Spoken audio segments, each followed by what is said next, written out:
عزیز Nagar YouTube channel سے میں عزیز احمد خان ہوں، آپ کے لیے پروگرام لایا ہوں لائیو ود عزیز خان۔ آج ہمارے اسٹوڈیوز میں ایک ایسی ہستی انٹرویو کے لیے موجود ہیں جنہوں نے ملتان کے خطے میں علم کی کئی مشعلیں فروزاں کی، بے شمار تعلیمی ادارے بنائے۔ ان کی سوچ کمرشلزم پر فوکس نہیں کرتی تھی، وہ اس خطے کو علم کی روشنی سے منور کرنا چاہتے تھے۔ وہ جہاں بھی گئے انہوں نے علم کی ایک داستان رقم کی۔ ماہر قانون ہے، عملی طور پر انہوں نے زندگی کی مختلف مسافتیں طے کی۔ وکلاء کی ایک معروف تنظیم لیگل سپورٹ آرگنائزیشن کے چیئرمین۔ ہم ان سے گفتگو کریں گے، ان سے جانیں گے کہ بطور وکیل انہوں نے زندگی کو کس انداز سے دیکھا، وہ قانون کی عملداری کے لیے کیا تجاویز پیش کرنا چاہتے ہیں۔ لیکن سب سے پہلے میں اس پروگرام کے پروڈیوسر اور ڈائریکٹر جمان خان کی جانب سے اسٹوڈیوز آمد پر خوش آمدید کہتا ہوں۔ پروفیسر محمد امجد خان صاحب، میں عزیز نگر یوٹیوب چینل میں آپ کو خوش آمدید کہتا ہوں۔ آپ نے ہمارے ناظرین کے لیے وقت نکالا، میں آپ کا شکر گزار ہوں۔ تھینک یو عزیز احمد خان صاحب۔ یہ ایک لحاظ سے فضیلت حاصل ہے کہ میں نے آپ کا انٹرویو کیا۔ آپ نے اس وقت بھی ایک لفظ تڑپ کا استعمال کیا تھا، آپ اس کی تھوڑی مزید وضاحت کریں گے کہ تڑپ کو آپ کن معنوں میں سمجھتے ہیں؟ یہ تڑپ بہت ہی جامع میننگ رکھتا ہے۔ صحیح۔ یہی تڑپ دراصل انسانیت کا دوسرا نام ہے۔ یہ تڑپ ہی انسان بناتی ہے، اور یہ اللہ کی طرف سے انسان جس کو اللہ جس پہ راضی ہوتا ہے وہ تڑپ ڈال دیتا ہے۔ آپ کے لہجے میں جو ابلاغ پایا جاتا ہے، گفتگو میں جو طمانیت تھی، اور آپ نے جس وضاحت کے ساتھ ہمیں بتایا کہ آدم سے آدمی تو بنا ہے، لیکن اشرف المخلوقات وہ تب بنتا ہے جب اس میں اوصاف حمیدہ پیدا ہو، اور وہ انسانیت، انسان سے انسانیت بنا ہے، وہ انسانیت کے منصب پر فائز ہو۔ میں تھوڑا یہ بھی جاننا چاہوں گا کہ آپ کی شخصیت دو حصوں پہ محیط ہے۔ آپ علم کا درس دیتے تھے، اور اب آپ نے ان توجیہات کو عملی روپ دینے کے لیے وکالت کے میدان میں قدم رکھا، حالانکہ آپ نے آج سے 30-35 سال پہلے اس وقت وکلاء کے لیے ایک ادارہ بنایا تھا۔ غالباً آپ کا ادارہ رول ماڈل تھا، ابتدائی۔ آپ سے صرف میں یہ جاننا چاہوں گا کہ آپ اپنے نظریات کے فروغ کے لیے اب عملی طور پر وکالت کے شعبے میں تشریف لائے۔ سیاست میں آیا، بلدیاتی الیکشن لڑے، لوگوں کی خدمت کی۔ صحیح۔ اس کے بعد پھر میری نظر پڑی کہ کون سا دروازہ ہے جس دروازے پہ میں پہنچ کر لوگوں کی میں خدمت کر سکتا ہوں۔ وہ ایک در میں نے دیکھا کہ کچہری کا دروازہ ہے، جس میں بے بہا لوگ داخل ہوتے ہیں اور روتے ہوئے نکلتے ہیں۔ صحیح۔ مسائلوں کے ساتھ روتے ہوئے داخل ہوتے ہیں اور کچہری میں جا کر روتے ہوئے نکلتے ہیں۔ مسائل کے حل کے لیے جاتے ہیں، مسائل میں الجھ کر واپس لوٹتے ہیں۔ تو وہاں میں نے محسوس کیا کہ وہاں بھی میری ضرورت ہے۔ آپ نے ایک بڑی معنی خیز بات جو کی ہے وہ یہ ہے کہ میں نے لوگوں کو اپنی داد رسی کے لیے، انصاف کے اصول کے لیے کچہریوں میں روتے ہوئے جاتا دیکھا، اور بعض اوقات کیسوں کی طوالت کی وجہ سے ان کو بر وقت انصاف کی فراہمی نہ مل سکی۔ پھر آپ نے یہ فیصلہ کیا کہ میں نے پروفیسر کی حیثیت سے جو مناسب سمجھتا تھا، میں نے تعلیمی ادارے بنائے، لوگوں کو ایجوکیٹ کیا، انہیں ایتھکس بتائے ان کے طور پر، تو آپ انصاف کے فروغ کے لیے کچہری میں تشریف لائے تھے۔ قانون کے مضامین میں ایک سبجیکٹ ہے ایتھکس کا، ہم ان ایتھکس سے دور ہیں۔ تو میں وکلا حضرات کو اس سبجیکٹ کی طرف راغب کروں گا کہ بتاؤں گا کہ ایتھکس جو ہیں وہ انسانیت کی خدمت کے لیے رکھے گئے ہیں کہ آپ نے ان ایتھکس کو ہاتھ سے نہیں جانے دینا۔ تو پھر اس کے ساتھ ساتھ آپ نے ایک اضافی کام تو میں نہیں کہوں گا، لیکن اپنی ذمہ داری بڑھا لی۔ آپ نے وکلاء برادری کے لیے ان کے حقوق کے تحفظ کے لیے ایک غیر سیاسی ادارہ لیگل سپورٹ آرگنائزیشن قائم کیا، جس کے آپ چیئرمین بھی ہیں، سرپرست بھی ہیں۔ تو آپ کو یہ خیال کیوں آیا کہ آپ وکلاء کی داد رسی کے لیے یا ان کے حقوق کے تحفظ کے لیے یہ ادارہ قائم کریں اور اسے فعال کریں؟ وکلا کے بھی معاشی مسائل ہیں، وہ بھی اس سوسائٹی میں رہتا ہے۔ تو جب میں نے وکیلوں کی پریشانی دیکھی تو پھر مجھے لیگل سپورٹ آرگنائزیشن بنانے کی ضرورت محسوس کی۔ میں نے یہ آرگنائزیشن کی بنیاد رکھی ہے تاکہ میں وکلا کی جان مال عزت جو سوسائٹی میں ان کی بنیادی ریکوائرمنٹس ہیں ان کا وہ احاطہ کر سکیں۔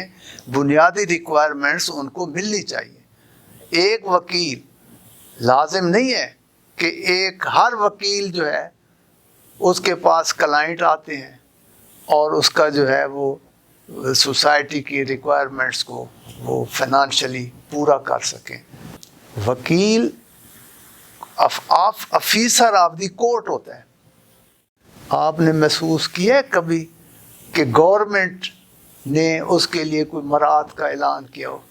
ہر خاص و عام کے لیے باتیں ہوتی ہیں، جنہوں نے ملک بنایا ہے اس کی کوئی بات ہی نہیں کرتا، اس کو فوکس ہی نہیں کرتا، اس کو مخاطب بھی نہیں ہوتا، اس کو ایڈریس بھی نہیں کرتی کوئی گورنمنٹ وکلا حضرات کو۔ تو اس جیسا تعلیم یافتہ تو ہوتا ہی بھی کوئی نہیں ہے، اور اتنے ملک کے اندر اتنے تعلیم رکھنے والے شخص کو کوئی مقام اور مرتبہ نہیں، کوئی مراعات نہیں ہے، کوئی میڈیکل کی فیسلٹی نہیں ہے۔ تو لہٰذا اس کی طرف ہم توجہ دلائیں گے، گورنمنٹ کی توجہ دلائیں گے، ہم ہر بااختیار کو جو ہے وہ ادھر لے کے آئیں گے، اور بنیادیں ہم نے رکھ دی ہیں۔ اس کے بعد یہی بات چلتی رہے گی، وہ ایک تحریک بنے گی۔ جی ناظرین، ہمارے اسٹوڈیو میں موجود ہیں ماہر تعلیم ہیں، محقق ہیں، زمانہ طالب علمی میں بہاؤالدین زکریا یونیورسٹی کی اسٹوڈنٹ یونین کے پریزیڈنٹ رہے۔ انہوں نے اپنے نام کی صرف تختیاں نہیں لگائی بلکہ عملی طور پر یہاں کام کیا، تعلیمی ادارے بنائے، لوگوں کے دکھ درد میں شامل رہے۔ اب بھی ان کا یہی وتیرہ ہے۔ آپ نے ان کے لہجے کی شفافیت سے، ان کے چہرے کی بشاشت سے اندازہ لگا لیا ہوگا کہ یہ صرف تڑپ کا لفظ زبانی طور پر استعمال نہیں کرتے، بلکہ تڑپ کی جو ایک درد کی کیفیت ہے وہ ان کے چہرے سے عیاں ہے۔ البتہ اللہ تعالیٰ نے انہیں جمالیاتی حسن دیا ہے، اور وہ کسی نے کہا تھا احساس عمل کی چنگاری جس دل میں فروزہ ہوتی ہے، اس لب کا تبسم ہیرا ہے، اس آنکھ کا پانی موتی ہے۔ امجد خان صاحب سے مزید کچھ جانیں گے، لیکن پھر وقت مجھے بریک پر جانا۔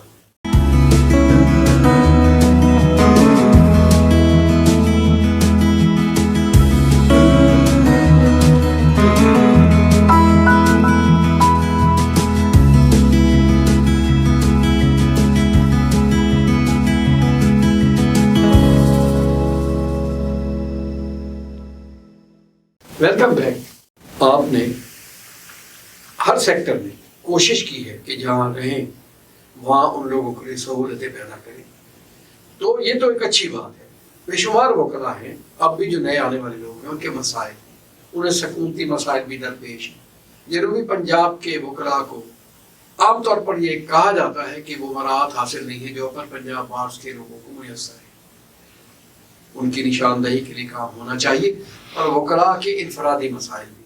کیا آپ کی تنظیم لیگل سپورٹ آرگنائزیشن جس کا قیام ایک انتہائی باد صبا کے جھونکے کی مانند ہے، آپ نے اس سمن میں کوئی پروگرام ترتیب دیا ہے کہ آپ اسے کس طرح سے مینیج کریں گے، یا کس طرح سے لوگوں کو اپنے ساتھ ملا کے وکلاء برادری کی عملی خدمت کریں گے؟ جب بھی کوئی تحریک بنتی ہے تو پہلے ایک آئیڈیا دیا جاتا ہے وہ آئیڈیا جو لوگوں کو اپیل کر رہا ہو، وہ آئیڈیا جو لوگوں کے مسائل کا حل ہو، تو وہ آئیڈیا ابتدا ہوتی ہے اور پھر اس کی جو انتہا ہے وہ اس کی منزل ہوتی ہے۔ ہم نے اس بات کو فیل کیا، ہائی لائٹ کر دیا، ایک قدم ہم نے اپنا مکمل کر دیا، آرگنائزیشن بن گئی، آرگنائزیشن نے وکلا کو ایڈریس کیا، ان کے لیے اب ہم نے آواز اٹھائی ہے، اور انشاءاللہ وقت کے ساتھ ساتھ ایک یہ تحریک بن جائے گی، یہی حکومتیں ہوں گی، یہی وہ حکمران ہوں گے جو صاحب اختیار ہیں، صاحب اقتدار ہیں، اور وہ وکلا کی طرف بھی توجہ دیں گے اور ان کے مسائل کو فوکس کر کے ان کے مسائل کے حل کے لیے ان کو سہولیات دیں گے۔ وکلا کو سیکورٹی کی ضرورت ہے، جیسے جج کو سیکورٹی گورنمنٹ نے دی ہوئی ہے، اسی طرح وکلا بھی اسی کیس کے دونوں پہیے ہیں، اور وکلا کو بھی سیکورٹی حاصل ہونی چاہیے۔ ہم آئے دن دیکھتے ہیں کہ وکلا کو قتل کر دیا جاتا ہے، یہ معمولی مسئلہ تو نہیں ہے، یہ غیر معمولی بات ہے۔ تو اگر وکلا کو تحفظ حاصل ہوگا تو ان کی جان جو ہے وہ اس آرگنائزیشن کے ذریعے بچ جائے گی۔ وکلا کے پراپرٹی پہ قبضہ ہو جاتا ہے جی، اور مافیا جو ہے وہ سپورٹ کرتا ہے قبضہ والوں کو، کرنے والوں کو، کیونکہ وہ اناد رکھتا ہے وکیل کے ساتھ۔ صحیح۔ تو اس کا تحفظ کون کرے گا؟ گورنمنٹ کو خاص تحفظ کے لیے خاص ضابطہ بنانا پڑے گا، جو وکلا حضرات کو تحفظ ملے، جو اپنے ٹیلنٹ کو لوگوں کی مشکلات سے نکالتا ہے تو اس کو معاشی طور پہ اگر اس کو خود کفیل نہ کیا جائے، گورنمنٹ کا مقصد ہی حقوق دلانا ہے، وکیل بھی حقوق دلاتا ہے محروم لوگوں کو، تو ایک ہی منزل ہے۔ تو پھر یہ جو ناانصافی ہے وکلا کے ساتھ، یہ سوسائٹی کو ایک مہذب سوسائٹی نہیں بنا سکتی۔ آپ کے اندر مایوسی نہیں ہے، اس کی وجہ جو میں نے محسوس کی ہے، سمجھی ہے آپ کی گفتگو سے، وہ آپ کے اندر کی استقامت، ایک پاور آف ڈٹرمنیشن۔ آپ ابھی تک سوسائٹی سے مایوس نہیں ہیں۔ میں سمجھتا ہوں کہ آپ کی یہ آواز وکلا کی اعلیٰ قیادت تک، قانون نافذ کرنے والے اداروں تک، اور اعلیٰ عدلیہ پر کے منصب جلیلہ پر فائز ہستیوں تک پہنچے گی۔ آپ کے عزم کو دیکھ کے مجھے اندازہ ہے کہ آپ کی تنظیم لیگل سپورٹ آرگنائزیشن انشاءاللہ تعالیٰ غیر سیاسی طور پر وکلا کے تحفظ کے لیے بھرپور کام کرے گی۔ لوگ بتدریج آپ کی طرف راغب ہوں گے۔ تو نئے سال کے حوالے سے جنرلی سوسائٹی کو اور وکلا برادری کو آپ کو پیغام دینا چاہیں گے؟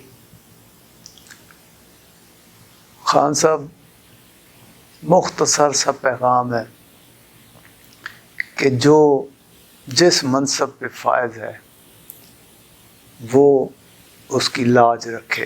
تو یہی ایک پرنسپل ہے جس سے ہمارا ملک بھی۔ میں عزیز نگر یوٹیوب چینل کے پروڈیوسر اور ڈائریکٹر جمال خان کی جانب سے اور اپنی جانب سے آپ کا شکر گزار ہوں کہ آپ اپنی گوناگوں مصروفیات سے وقت نکال کے ہمارے اسٹوڈیوز میں تشریف لائے۔ عزیز نگر یوٹیوب چینل کی بڑا اعزاز ہے کہ آپ جیسی ہستی ہمارے اسٹوڈیو میں لائیو موجود ہے۔ تھینک یو سر جی۔ ان کی گفتگو سے جو میں نے محسوس کیا، آنے والے زمانوں میں یہ تنظیم روشنی کا ایک الاؤ ہوگی اور یہ لوگ مل جل کے درد کی ان مسافتوں کو کم کر سکیں گے جو وکلاء کو اپنی نجی اور ذاتی زندگی میں جھیلنا پڑتی ہے۔ بہت سارے لوگ ان کے افکار سے، ان کی فکر سے، ان کے بے لوث خیالات سے یقیناً مستفید ہوں گے۔ جہاں رہے گا وہاں روشنی لٹائے گا، کسی چراغ کا اپنا مکان نہیں ہوتا۔ اللہ نگہبان۔